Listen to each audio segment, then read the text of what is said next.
over 1,000 years, a legend has endured. A shadowy figure, cloaked in secrecy. One of the world's first superheroes. He still has such incredible power for us now. A warrior king of faith and fury. His believers wait for him to return, to save us all from peril. But is he man or myth? Where he came from and who he was, that is the big mystery. We shine a light into the mysterious world of the Dark Ages to reveal the truth behind King Arthur.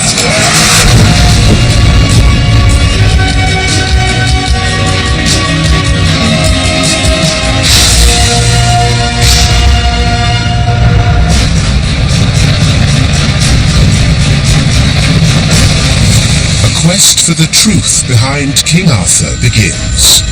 Andrew Goff, an Arthur seeker, is following in the footsteps of one of history's most elusive characters.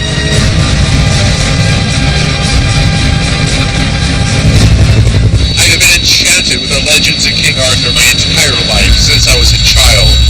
Movies, books, stories my parents used to tell me. And now I'm here to explore that legend.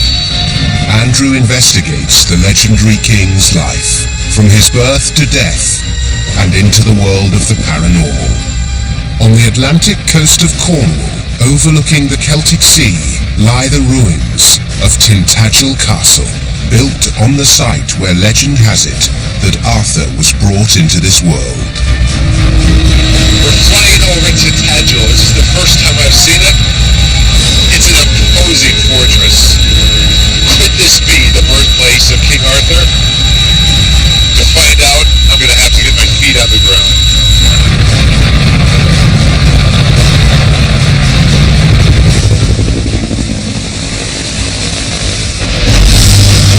It may be myth, but the tale of King Arthur's life has captivated us for centuries. An enduring story of a righteous leader bringing peace and prosperity to the ancient people of Britain. Arthur is part of the tradition of bravery and morality and truth and justice. King Arthur holds court at his castle called Camelot with his knights of the Round Table, aided by his supernatural sidekick Merlin, armed with his magical sword Excalibur. King Arthur fights those that threaten his kingdom, where honor and integrity prevail. He can fight, he's romantic, he forgives. He embodies all the elements of a modern-day superhero.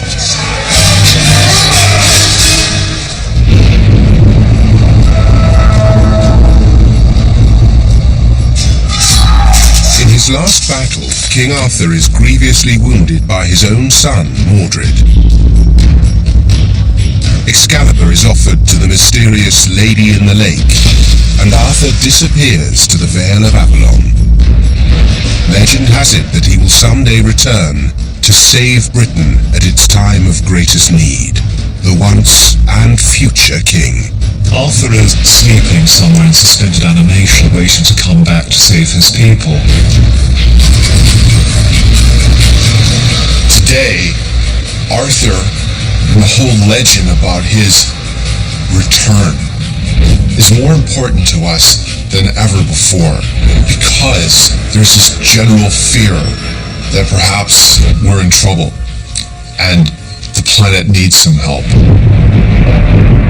One might say that, well, we no longer need an Arthur figure, but we do. The world is at this time really unsure of itself because of the financial crisis, natural disasters, global warming, and possible world war. So at a time like this, Arthur figures are needed. They represent hope. King Arthur so epitomizes the idealized leader that his legend has been connected to some of history's most powerful figures. Most famously, the term Camelot was used to describe JFK's government in the 1960s. Ask not what your country can do for you. Ask what you can do for your country.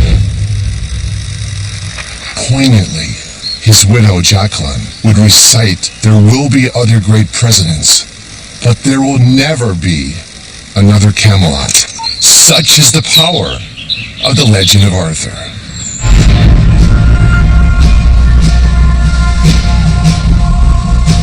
The idea of a medieval Arthur, the romanticized leader of the Knights of the Round Table, is intoxicating. But it's widely known that this is myth. But could the myth have been inspired by a historical figure? A real King Arthur, an important chieftain of the 5th or 6th century, fighting to defend the ancient people of Britain in the Dark Ages. Most legends do come from a true story and have a grain of truth within them.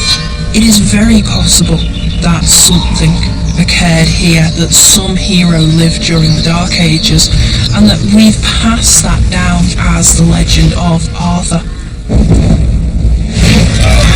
In the 5th century, King Arthur's Britannia was in anarchy.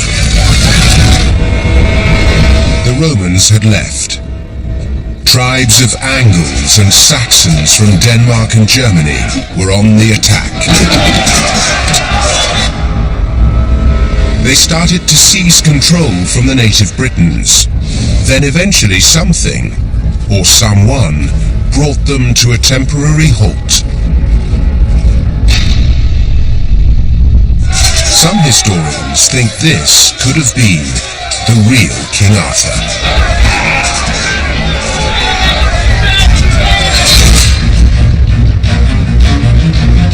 But did this ancient superhero ever exist? Or is he also more fiction than fact? 3 Arthur seekers embark on a quest to find out. In my opinion, King Arthur is the biggest legend of them all, and one that has to be cracked.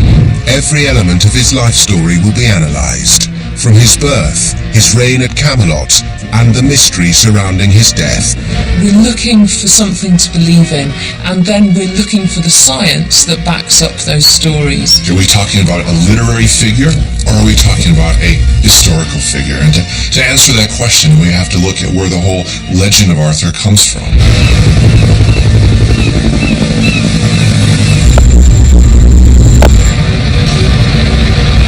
The investigation into the life of a possible real King Arthur begins at Tintagel, a small coastal village in Cornwall in the southwest of England. Andrew wants to take a closer look at Arthur's supposed birthplace, but closer scrutiny of this possible historical figure may prove to be difficult. When people talk about Arthur, they talk about them as though they're talking with the reverence of a god. And consequently, people bring so much to that all they want to do is find elements of it to draw on today. Nobody really wants to look at what the truth may very well be.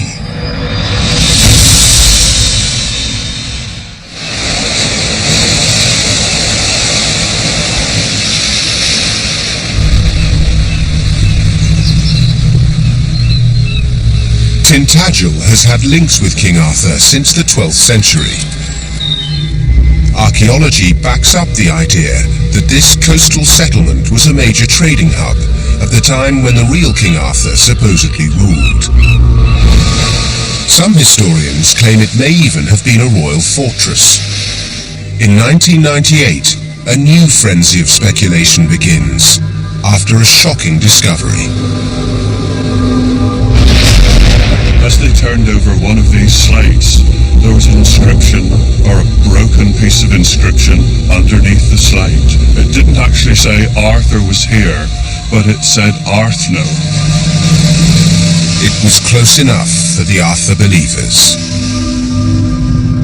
I always think of this as the birthplace of King Arthur, but I think this slate sort of nudged other people to possibly thinking the same. The discarded slate was quickly christened the Arthur Stone. There it is, A-R-T, right? Arth now, a descendant of Cole, had this made. So it was pretty much graffiti. Arthur was here. Arthur was here, yes. And this is the only place where the word Arthur has been found inscribed in any piece of archaeology on the site, right? It is indeed.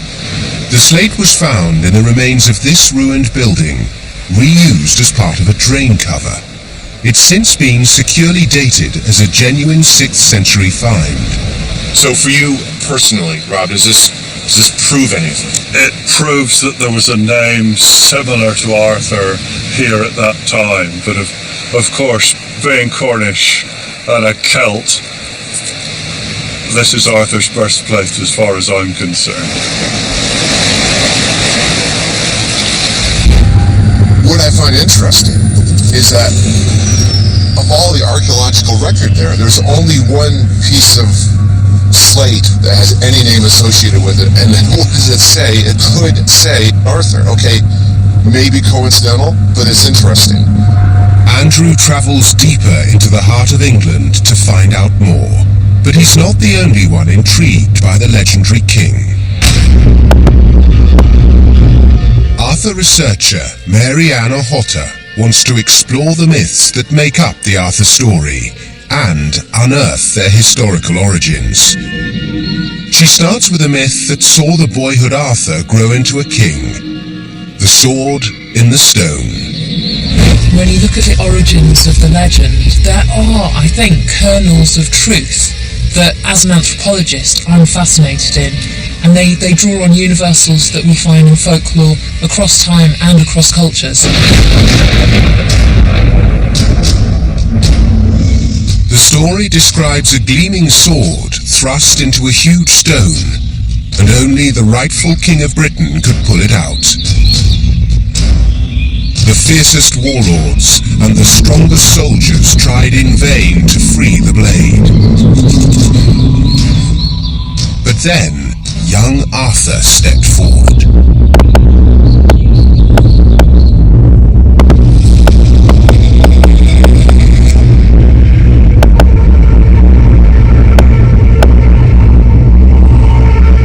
It was easy because Arthur is the rightful and true king of the Britons.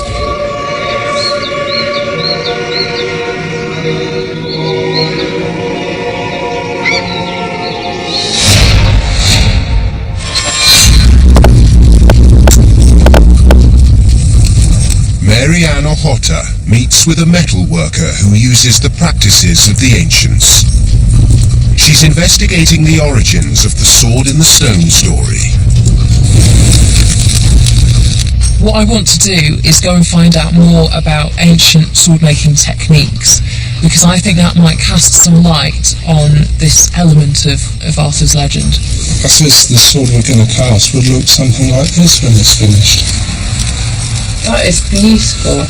Is this the kind of sword for a warrior king? Definitely. I think the swords belong to the aristocracy. They're a very expensive piece of technology. A charcoal furnace heats a crucible containing tin and copper to form molten bronze.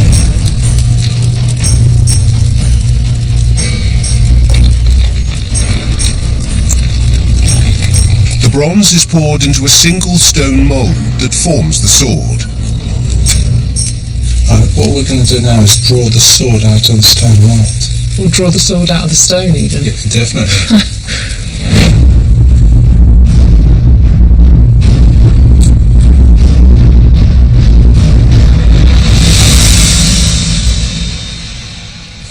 That's absolutely incredible. From that, you can see where the myth from the sword in the stone comes from. Yes. Metallurgy is a pretty magical process. You take this raw material and with skilled hands you can transform it into a glittering weapon. That might be, and I have to give it some weight, that might be the origin of the story of the sword in the stone. there could be some truth to elements of the King Arthur story. According to legend, Arthur the Boy would grow into an all-powerful warrior, destroying many enemies. He would rule from the legendary Camelot, a romantic castle city at the heart of the Arthurian legend. Camelot is truly a utopia on Earth. It's where men behave with justice and society is safe from their enemies and all is right in the land. Andrew wants to find out if there was ever a real Camelot. The real King Arthur would have lived, fought and died in a basic hill fort.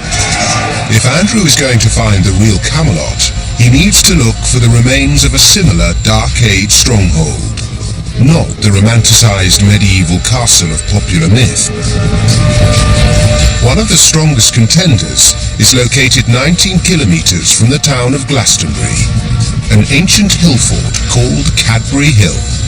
The home of Arthur should look like this. It's not a glossed over sort of Disneyland full of big castles with large turrets and none of that. This is exactly what you would expect for the realm of King Arthur. A 16th century writer was the first to claim that this was Camelot. He reportedly spoke to locals who stated that King Arthur ruled from here centuries ago. It's a belief that continues to this day. What historical elements do we have? What pillars can we put a stake in the ground with and say, this is a fact? This was probably the most strategic fortification in southern England. Right. And by virtue of simply of these great four ramparts that surround the hill. Although it doesn't look like much now, in Arthur's time Cadbury's defences were deadly and imposing.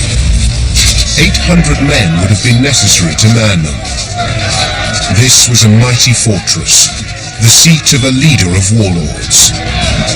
The chieftain who ruled from here could have been the historical figure that became known as King Arthur. We have enormous evidence of occupation here in Arthurian times. Not only do we have these massive ramparts, but also we have the remnants of a banqueting hall. The Dark Age timbered hall was 18 meters long by 9 meters wide. A banqueting hall big enough for any warlord to entertain and forge links with other leaders. Could Cadbury really be the Dark Age Camelot? I really feel that Arthur's stamp is here upon this hill. The evidence that this is where the Dark Age Arthur may have lived seems to stack up. It's located on a hill over 500 feet in the air with a 360-degree view. It has 4 levels of embankments for fortification, and the archaeology reveals that at the time of Arthur, this site was inhabited. I can think of no better candidate for Camelot than Cadbury. But Arthur writer Graham Phillips doesn't agree. He thinks King Arthur's fortress wasn't in the southwest of England. He places it 200 kilometres north in the county of Shropshire.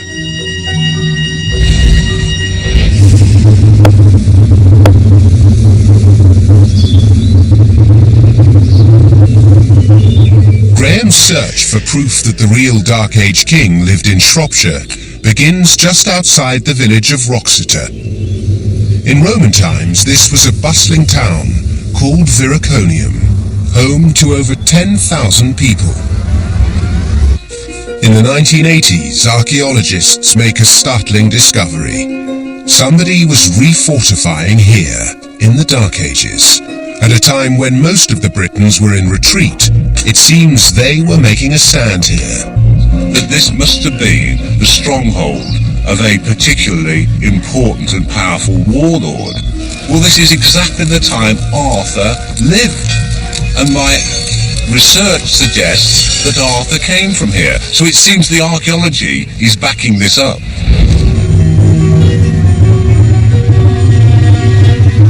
Graham thinks this is the historical fortress of the warlord Arthur. If he could find out who lived here around 500 AD, he might be able to discover the identity of the real King Arthur. Ancient texts provide him with more clues. They all agreed that around about 500 AD, the person who ruled from Viriconium was it Arthur? No, it was a man called Owain Fang Gwyn. So, first of all, I was very disappointed. But Graham refuses to give up on the idea that the Dark Age Arthur came from Shropshire. It was a Celtic practice for warriors, chieftains, to adopt the name of an animal as an honorary title, in some way, shall we say, portraying their prowess in battle. Was Arthur a battle name, rather than his real name? After months of painstaking research, Graham develops a theory. In the Dark Ages, Arth was the word for a bear, and Owain Fang Gwyn's battle name was the bear. He could have been known as Arthurus, or Arthur. His name was Arth. He ruled from the place that seems to have been, if you like, the historical Camelot.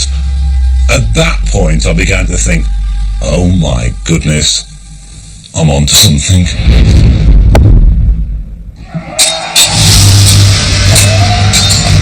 Graham Phillips thinks the real King Arthur defended his kingdom here, in Shropshire, England. A warrior king called Owain Fang Gwyn, nicknamed the Bear, or Arth. The next thing was to find out, where was he buried? This ancient hill in the middle of the Shropshire countryside could reveal all. Graham thinks that what lies beneath here could prove that Owain Fang Gwyn lived and died here. The basis for this theory, a 10th century poem. It describes how the old kings of Viriconium are buried here, close to the churches of Bassa. There is a village today called Bass Church. The churches of Bassa, Bass Church, there's nothing else anywhere in that region that sounds anything like it. The archaeologists follow Graham's hunch and begin their search on this small hill nearby. Underneath the ground here are the remains of an ancient fort and settlement. We're now at the approximately acre of land where it would appear, according to the poem, that the kings of Powys were buried. And I'm hoping that we may find evidence that King Arthur himself was buried here. The archaeologists can't dig here. It's a protected site on private land. But new technologies allow them to get an idea of what lies beneath. This early data suggests there's something interesting. So you can see the ditch around it, coming round around there. Okay. What we're getting is a very strong magnetic signal on that plot, which says that there's a big lump of iron in there. Could be an axe or a sword or a shield. Intriguingly, there also appears to be a larger structure around this mystery object.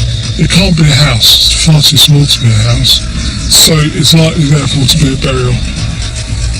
We can't see any other burials around this one. This is a single isolated grave, so likely to be someone important. There's definitely something buried here, but the full results of the geophysical scan will need time to be processed. Only then will Graham know if his theory about the real King Arthur stands up to scrutiny. This is really, really encouraging.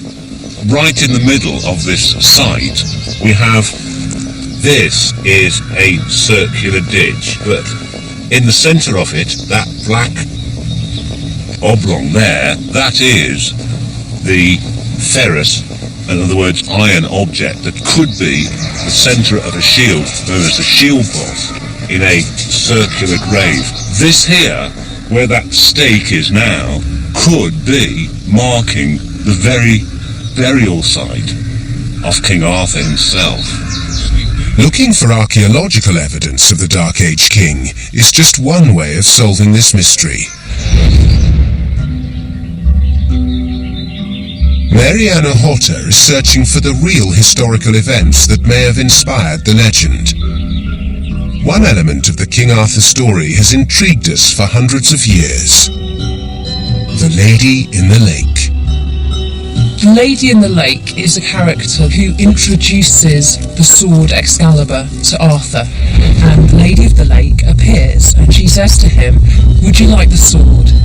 And it's a sword that's held in a magical hand in the middle of the water, and Arthur's delighted with this beautiful sword. This is the sword Excalibur, with its magical powers to protect him, and it's going to be with him for the rest of his life. But King Arthur's reign comes under threat. According to legend, he has to fight his own son, Mordred. In a final battle, Mordred dies, but only after he inflicts a grievous wound on his father.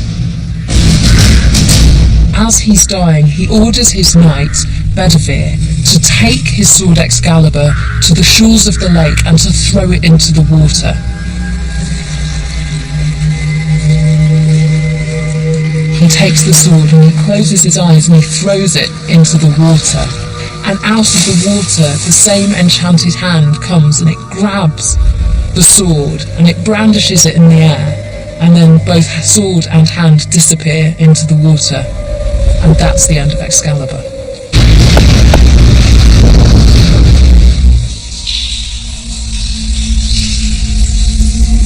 These ancient, twisted pieces of wood tell a story, and could provide the clues to what might have inspired the Lady in the Lake myth.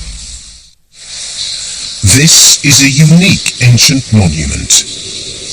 3,500 years ago, this was a wooden causeway and platform. It seems it was used by Celtic Fen people as a place of worship. They saw the surrounding water as a sacred place and made countless sacrificial offerings here. Do you think that from the humble beginnings here of ancient people throwing swords into the water, we've got the kernel of the truth behind the Lady of the Lake? Yes, I do. Because this kind of thing was practiced everywhere. This is just an area where we definitely have discovered it.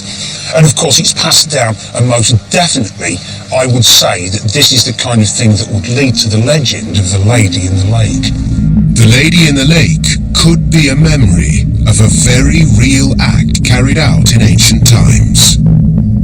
Even now, when you're throwing a penny into a wishing well, you're engaging in what is a very, very ancient, not fully understood tradition of making an offering to something where water and life come together. And I think when you're talking about Arthur's dying wish be that Excalibur be thrown back into the water from where it came, I think on an instinctual level we all understand the power of that act.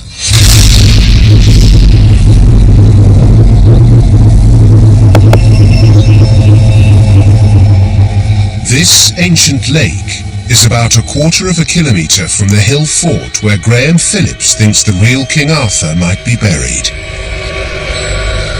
So if Arthur was actually buried at the hill or near the hill there, then the nearest lake would be where his sword was thrown.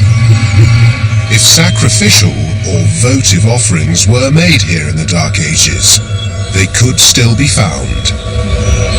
So this lake here could very well be where the historical Arthur's sword, the real Excalibur, may lie.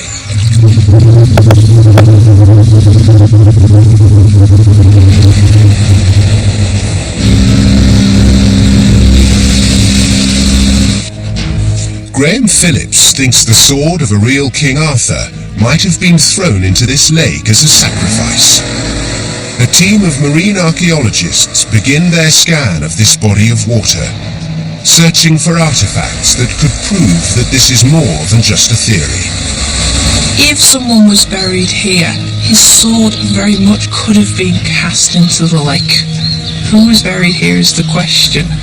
If it was Arthur, or the hero that we now remember as Arthur, then it's possible we have a sword that's come down to us in legend as Excalibur. The team survey the lake using sonar to see just what's down below. Hopefully, this scientific equipment is going to be able to find out if there's really something at the bottom of that lake. Hopefully, the sword of the historical King Arthur, Excalibur. The archaeologists use an underwater metal detector to try and find any artifacts. It seems this lake may have been considered sacred. Precious objects have been found here. But now, the team has to find King Arthur's legendary sword.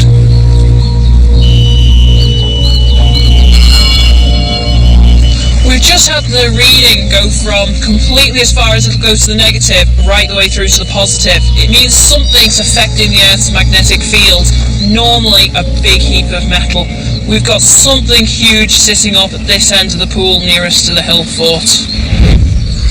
If precious objects were offered as sacrifices over hundreds of years, the team could be dealing with a large amount of metal.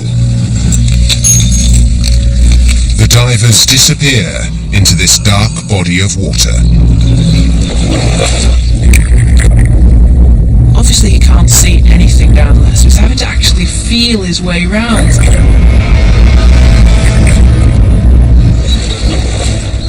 The diver systematically searches the bottom of the lake in a circular pattern. This lake may have had 5,000 years of votive offerings.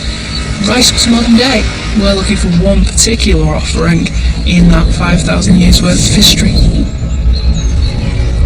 After an hour underwater, the search ends in disappointment. You're not actually seeing anything, you've got no point of reference. Zero vis, deep silt, and cold. The meters of silt at the bottom of the pool makes it mission impossible. We could throw a card in there and it would just disappear into the mud. Whatever gave the reading on the metal detector is simply impossible to find. The chances of you finding it without dredging a lake? Zero. No sword of a Dark Age king has been found. No ancient artifacts. And certainly no Excalibur. When you're trying to look back at the Dark Ages or the Roman period, you have to accept that sometimes you're not going to actually get through the layers of history and get the answers you want. But I was so hopeful we'd find something under there. It's a real blow for Graham's theory, but the results of the archaeological survey are still being processed. They could soon prove that an ancient warlord lived, died, and was buried nearby. I suppose in some ways some would say that it's been a bit of a victory for the skeptics that nothing has been found.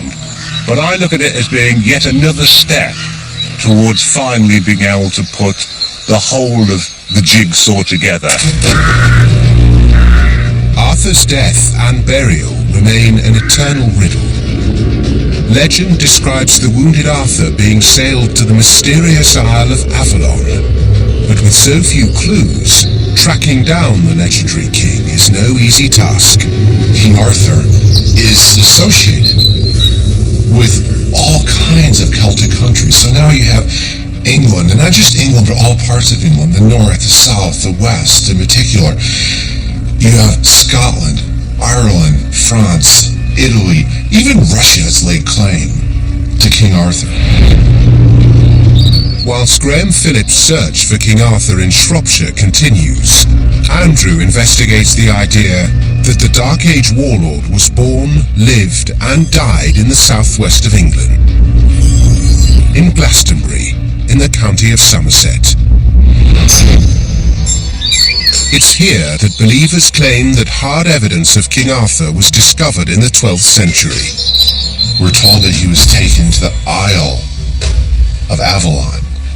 And nothing fits the bill better than Glastonbury, which used to be an island, and in 1190 announced that they had found the bodies of King Arthur and Guinevere. that is still the best historical evidence we have for the resting place of King Arthur.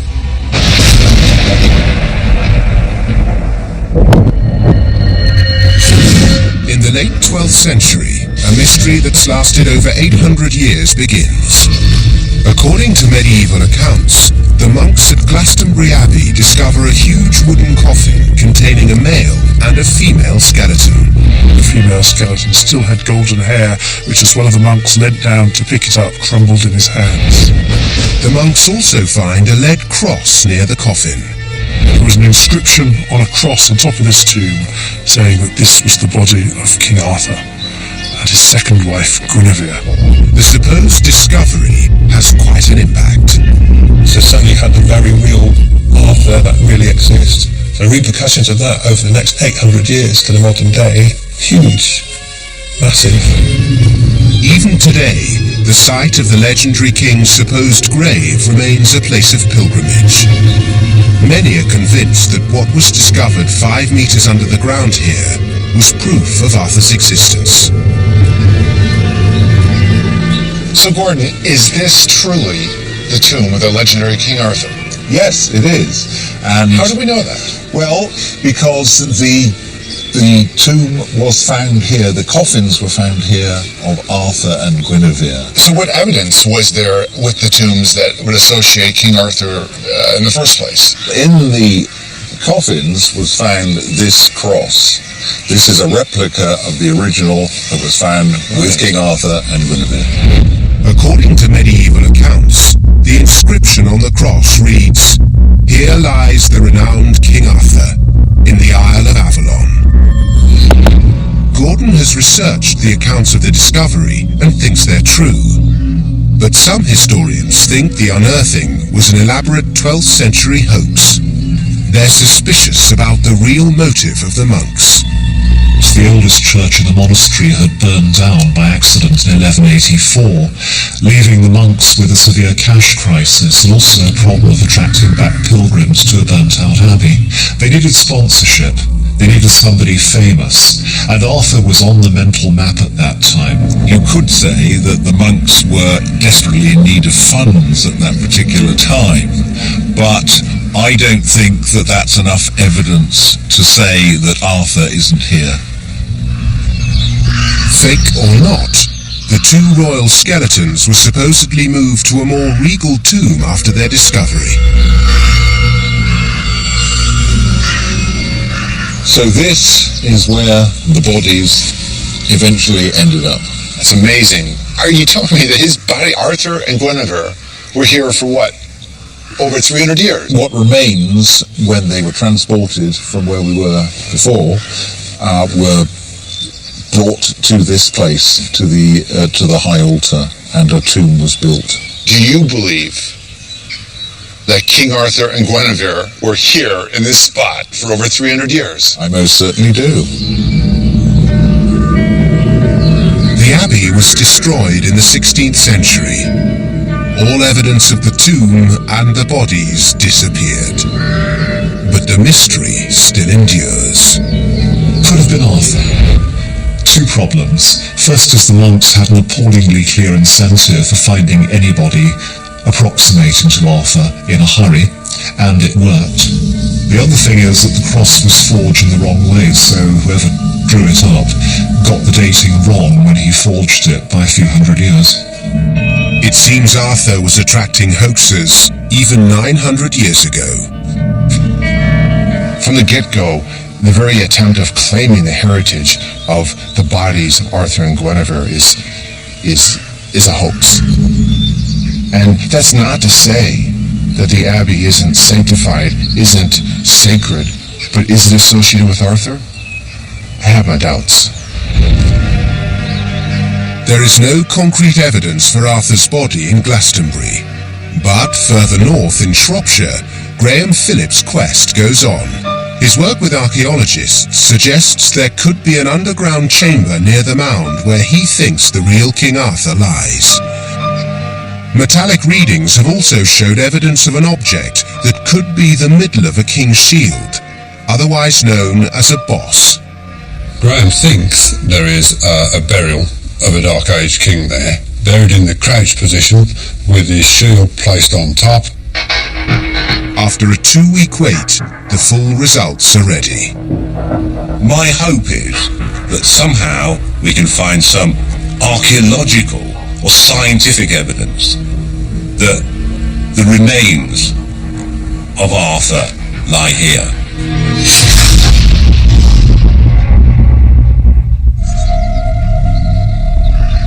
Extensive analysis of the results collected at the supposed burial site paint a more reliable picture of what's underground. Archaeologist Andrew Hatton has a much clearer idea of the size of the buried metallic object. Geophysical survey picked up a large ferrous anomaly, and as you can see, it's approximately 2.5 meters long, which is far larger than the shield boss, which is approximately 20 centimeters in diameter, which kind of negates the idea that it's actually a burial under there, from that point of view anyway.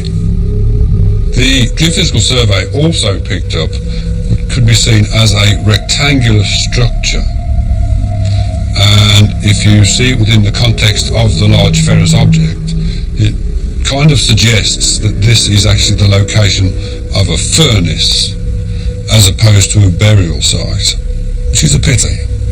I'm sure everybody would like to find him. Despite no hard evidence for the real Arthur in Shropshire, Graham's search for the legendary king will continue. From the skeptic's point of view, we haven't found proof that Arthur was here. But what we have done is to find a few more pieces of the jigsaw.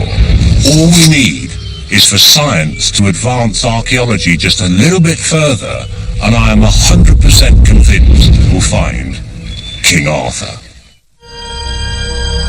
Every generation brings King Arthur up to date.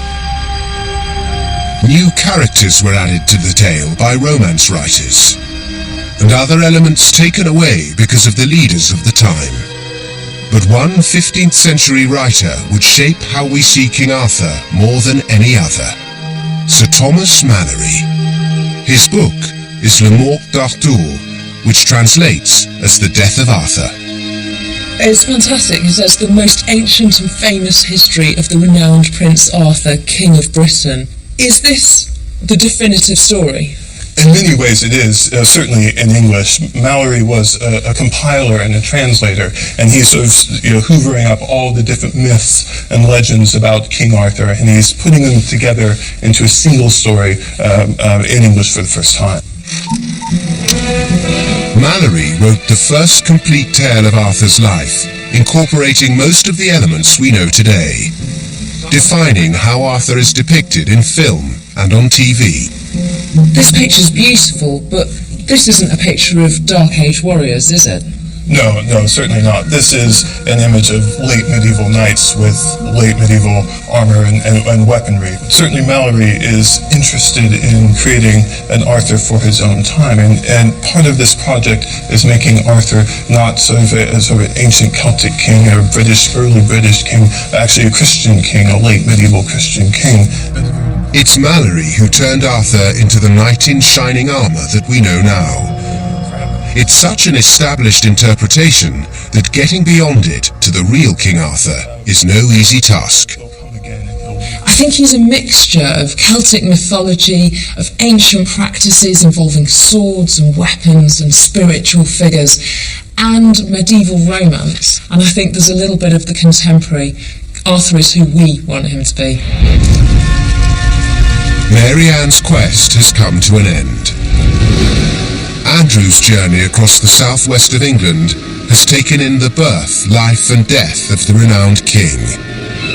But what do historians think of the evidence? They begin by taking a closer look at the idea that King Arthur was born in Tintagel. Well, we actually have no concrete evidence that Arthur was born in Tintagel. Our earliest source is Geoffrey of Monmouth, the writer of the pseudo-history, the history of the kings of Britain. And Geoffrey of Monmouth is a questionable historical source. He never claimed that this is truth. he quite honestly said this is a story of the kings of Britain. But what about the so-called Arthur Stone found here? The analysis of the inscription reveals a problem. Any student of onomastics, which is the study of the origins of proper names, will tell you that the name that's written on the slate, Artognu, is in no way related to the name Arthur. 160 kilometers from Tintagel is the ancient hill fort of South Cadbury. The archaeology discovered here adds some weight to this site being the Camelot of a Dark Age Arthur. Calling Cadbury Camelot is a leap of faith. If it's a fortress, for how high-ranking a person, it's wide open for judgment. For historians, there's no concrete evidence that Cadbury is the fortress of a king, let alone one called Arthur. Every element of King Arthur's life has now been scrutinized. The magical Arthur of the Sword in the Stone and the Lady in the Lake is known to be a product of centuries of imagination, shaped by writers like Sir Thomas Malory. And it seems the evidence for Arthur as a real Dark Age warlord in both Shropshire and the southwest has been debunked. In fact, there's no hard proof of him ever existing at all.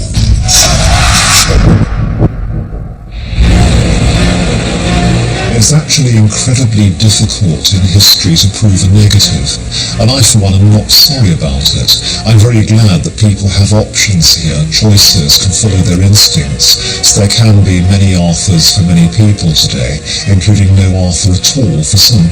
The real King Arthur myth has been set straight, but the story of this ancient king and his return to save us still resonates. I feel that this notion of the once and future king is very real. What I do know is we shouldn't worry about Arthur's return, because he's still here in our hearts and in our head, and that is what we continue to celebrate. What's the truth behind the crystal skulls? Find out in another brand new episode at the same time next week.